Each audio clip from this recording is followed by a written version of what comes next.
அப்போ நீங்க வாக்கு தத்தத்தை பெற்றுக்கொள்ள வேண்டும், ஆசீர்வாதத்தை பெற்றுக்கொள்ள வேண்டும்னா முதலாவதாக பரலோக ராஜ்யத்தை தேடுங்கள், பின்பு இவைகள் உங்களுக்கு கூட கொடுக்கப்படும். ஆனா நம்மளுடைய எண்ணங்கள் என்ன பண்ணா, கூட கொடுக்கப்படுகிற காரியத்துக்கு பின்பதாய் போய்விட்டது பிரியமானவர்களே. சபையும் அதற்கு நேராக சென்று கொண்டிருக்குது. கூட கொடுக்கப்படுகிற காரியத்தை குறித்து பிரசங்கம் பண்றாங்க, பரலோக ராஜ்யத்தை குறித்து பிரசங்கம் பண்றது கிடையாது. வருகை வந்தா வருகைக்கு ஆயத்தமாகணும்ன்ற வார்த்தை சொல்லுகிறதே கிடையாது. இப்படிப்பட்ட சூழ்நிலையில இருக்கும் பிரியமானவர்களே, அவலமான சூழ்நிலையில இருக்கிறோம்.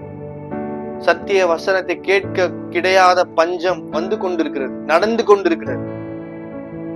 நாம் எல்லாரும் தேவனுடைய சமூகத்தை நோக்கி பார்ப்போம் பிரியமானவர். ஏன்னா இப்படிப்பட்ட ஒரு சூழ்நிலைக்குள்ள இருந்தோமானால் நிச்சயமாகவே சொல்றேன், நம்முடைய ஆத்மா அழிந்து விடும்.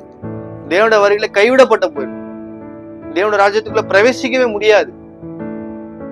வசனங்கள் மட்டும்தான் நம்மளை பரலோகத்துக்கு நேராக கொண்டு செல்லுமே தவிர்த்து வேற எதுவுமே இல்லை. இன்னொரு